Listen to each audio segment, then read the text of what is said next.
Who else in the level car say yeah? Look at that big, juicy booty. Hot like a tamale. Be offended. Do you love black people? Negro. You know the thing. Here, next. Don't be rude. You ain't black.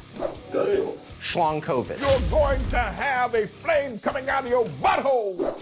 Heartfelt. A man and a woman. But I do have some palate cleansers for us. Okay. If we want to do some of that to kind of like clear the palate of all the nonsense we've been talking between like decapitated bodies and like crock pots full of heads, penises, and feet. And okay, real quick go ahead before we get over there, because I know the title of this video is Super Soyldiers versus the Sons of Anarchy. Yes. And we might not be able to get into that because we've been going for a while, but on the next one, we will be talking about it. Basically, Antifa decided to go protest a biker rally. Oh. Yeah, I saw that and I was like, that's not going to end good for the not at all. That's a terrible decision for them. Yeah, exactly. It's so great. So let me see real quick. And we're so glad to have some people viewing and whatnot as well. So like this is a great way to kind of like get the ball rolling, I suppose. You know, we're just going a little bit long than normal. Yeah, well, I mean, and okay, there is something that I did learn about YouTube streaming is that after the 2-hour mark, they don't care about what you say.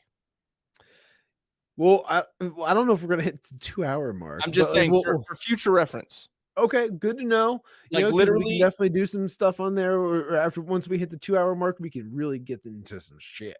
Yeah, I'm not saying we can like, you know, go straight Django Unchained, but we like I think we can. We can go at least, that nuts. Yeah, we can at least bundles of sticks and R words. Oh, okay. Well, you know that's something. You see what I mean? Like it's a compromise. Privileges. It's white privilege. Okay, so let me see real quick. Not a margarita. You need another margarita? Yeah, I'm slipping away here in Margaritaville. Wow, you are lame, but in a good way. Okay, so this my lost shaker of salt. Okay, I don't know Jimmy Buffett. Obviously you kind of do if you just name dropped. I mean, I know of it, but I don't know lyrics. I'm not deep into the lore. Into the lore of Margaritaville. I'll tell you what has a great lore behind it. The song Escape. It's that's the Pina Colada song. Okay. If you like Pina Coladas, and getting caught in the rain, all that shit. Because that one, it has a great story behind it, which I mean, like it's actually a pretty fucked up story. But like, I never really paid much attention to that song until like the one day when my wife was like, "You gotta listen to this thing." Like, I know the song. I'm like, "But you ever really listen to it?" It was totally like that half-baked moment. Like, you ever look at the back of a $20 bill? You really looked at it, and it's like, "Oh, well, okay. So tell me what you're talking about." And then like, I was like, "Wow, I see it. I see Bush hiding in the bushes there." Have you ever looked at a $20 bill? Oh, no. Weed. He's hiding in the bushes, man. Go team, go red team, go. You all good? I can bring this up. I'll be honest with you, I'm kind of retarded. Yeah, you're good. This is from motorious.com. Very reliable source. We like to give them credit whenever possible for all of our resources. So, Motorcycle Monday, Antifa declares war on Oregon motorcycle clubs. Back on Sunday, July 16th, members of Antifa followed through on vows to try disrupting a gathering at the Honky Tonk Bar in Salem, Oregon. So it's definitely black people. The result of the far left group's actions is somewhat is what some are predicting to be a war between them and several motorcycle clubs throughout Oregon. If that sounds to you like a confrontation which would be wise to back away from, you're not alone. What happens next could be ugly. So basically, Antifa groups began rallying began rallying members and supporters to join a counter demonstration for the Take Action Tour event being held at the Honky Tonk Bar. They characterized the venue's gathering as racist and catering to both fascists as well as white supremacists. That event was marketed by the bar as Hero Appreciation Day, complete with a dunk tank, bike show, eating contest, live music, bouncy house, juicy booties, just kidding, karaoke, free hot dogs, etc. So basically, they just clashed with them, and it was ridiculous. Think? What? Yeah. So we're gonna go to Andy No, reporting on it, and let's see what happened here.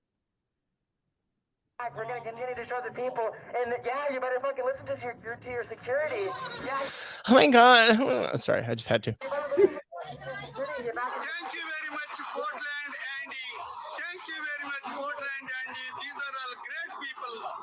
In your way, boy.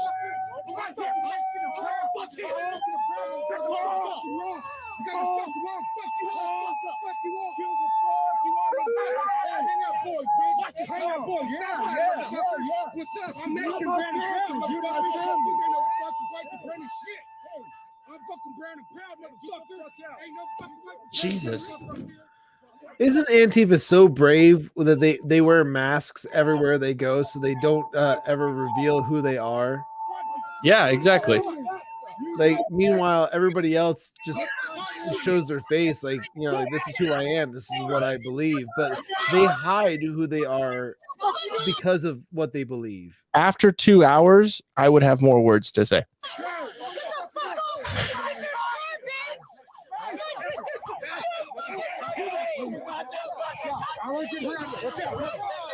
Well, you just try to mace them? Yep. Oh, well, that's a bad sign if you just tried to mace a biker. Yeah. Go back to his bike and go grab a chain, or he's going to grab his handgun, or he's going to grab a baseball bat or something. You are going to get fucked up. I'm fine with any of those.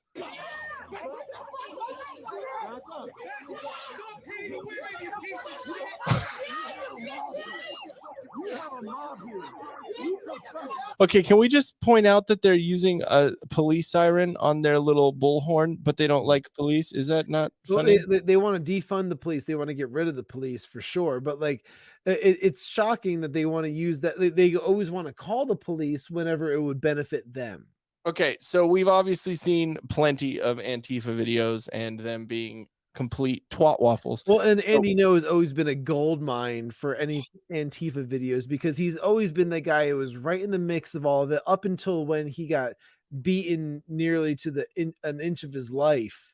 Yeah, up until that point, he was like in the mix with all of it, and then he kind of like took a step backwards after like nearly dying from it. Well, the only step backwards that he took was just going into the actual areas, but he still reports on them all the time. He still he absolutely does all his reporting, but he's not the guy on the ground anymore because he can't.